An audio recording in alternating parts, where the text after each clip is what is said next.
দর্শক, তীব্র শীতের আরো খবর জানাতে রাজধানী এবং রাজধানীর বাহির থেকে যুক্ত হবেন আমাদের সহকর্মীরা। আমরা কথা বলবো তাদের সাথে। প্রথমে চলে যাব ঢাকায় কমলাপুর রেল স্টেশনে। সেখানে আছেন আমাদের সহকর্মী শাহ ইমন।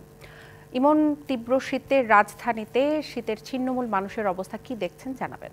দিশা, আপনি জানেন যে ডিসেম্বর জানুয়ারি এই 2 মাস আমাদের দেশে সাধারণত একটু শীতের তীব্রতা বেশি থাকে। তো এইবার প্রথমবারের মতো গত 2 দিন থেকে ঢাকায় এবং সারা দেশের মানুষ রাজধানীর শীতের তীব্রতা অনুভূত করতে পারছে। আজকেও গতকাল থেকে রাজধানী সহ সারা দেশেই শৈত্যপ্রবাহ প্রবাহিত হচ্ছে।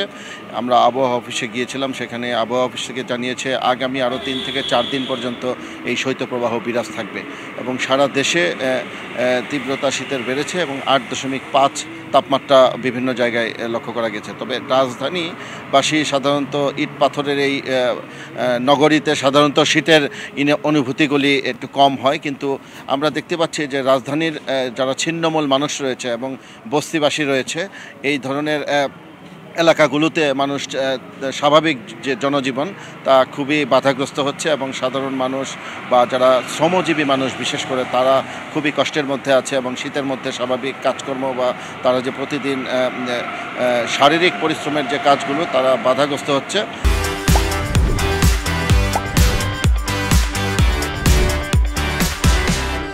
এই পরিস্থিতির মধ্যে মূলত রাজধানীতে ছিন্নমূল মানুষের শীতের তীব্রতা বৃদ্ধি পাওয়াতে তাদের একটু কষ্ট হচ্ছে। তবে আবহাওয়া অফিস থেকে আমরা জানিয়েছি যে আগামী আরও কয়েকদিন তাপমাত্রা আরও কমতে পারে। দিশা, ইমন, আপনি থাকুন আমাদের সাথে। আমরা চলে যাব ঢাকার বাইরে রংপুরে। দর্শক, আমরা জানতে পেরেছি রংপুর বিভাগেও চলছে মৃদু শৈত্যপ্রবাহ। সেখানকার আরও খবর জানাতে রংপুর থেকে আমাদের সাথে যুক্ত হচ্ছেন সহকর্মী মাজেদ মাসুদ। মাজেদ, শীতে জনজীবনের উপর কেমন প্রভাব ফেলছে বিস্তারিত জানাবেন। দিশা, আপনি সংবাদে পড়ছিলেন আজকে রংপুর বিভাগের সর্বনিম্ন তাপমাত্রা 8.3 ডিগ্রি সেলসিয়াস রেকর্ড করা হয়েছে পঞ্চগড়ের তেঁতুলিয়ায় এবং রংপুর জেলায় রয়েছে 9.7 ডিগ্রি সেলসিয়াস তাপমাত্রা। সকাল থেকে আমরা কিন্তু দেখছিলাম রংপুরের প্রকৃতি কুয়াশাচ্ছন্ন থাকলেও বেলা বাড়ার সাথে সাথে এই মুহূর্তে আকাশ বেশ রোদ্দুর, প্রকৃতিতে রোদ্দুর আবহাওয়া বিরাজমান এবং ফলে তাপমাত্রা কিছুটা বেড়েছে। কিন্তু গেল কয়েকদিনের চিত্র যদি আমি আপনাকে বলি যে শীতের আসলে এখানকার মানুষের জনজীবন নাকাল হয়ে পড়েছে। একদিকে যেমন ঘন কুয়াশা এবং শৈত্যপ্রবাহ রয়েছে, অন্যদিকে কিন্তু দিনভর সূর্যের দেখা মিলছিল না। বিগত 4 দিন পরে আজ রংপুরের আকাশে সূর্যের দেখা মিলেছে। এই তীব্র শীত এবং কুয়াশার কারণে শ্রমজীবী মানুষ যেমন কাজে বের হতে পারছে না, পাশাপাশি ছিন্নমূল মানুষের কিন্তু অবস্থায় একেবারে নাকাল।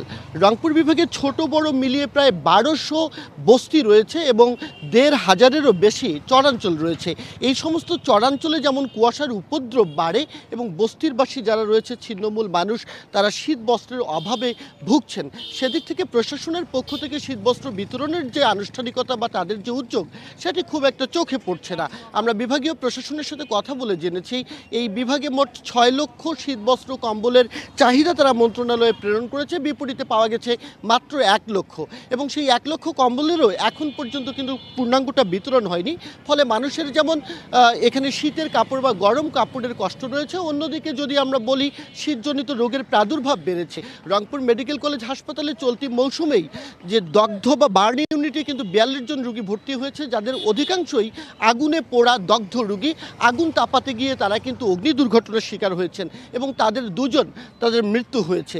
এছাড়াও কিন্তু আমরা জানি যে রংপুর বিভাগের যে অন্যান্য যে হাসপাতালগুলো রয়েছে সেই হাসপাতালগুলোতে শীতজনিত রোগের প্রকোপ বাড়ছে। বিশেষ করে রংপুর মেডিকেল কলেজ হাসপাতালের শিশু ওয়ার্ডের কথা যদি বলি, সেখানে কিন্তু শীতজনিত রোগীর সংখ্যা ক্রমান্বয়েই বাড়ছে এবং সেটি ধারণ ক্ষমতার বাইরেও যাচ্ছে। ফলে যারা চিকিৎসক রয়েছেন তারাও হিমশিম খাচ্ছেন।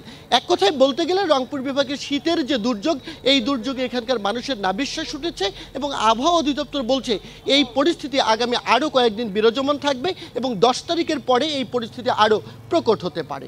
তো দিশা, এখন পর্যন্ত রংপুর থেকে এই ছিল আমার কাছে খবরাখবর। ইমন এবং মাজেদ, দুজনকেই ধন্যবাদ। আপনারা সারা দেশের খবর জানাচ্ছিলেন আমাদেরকে। ধন্যবাদ আপনাদের।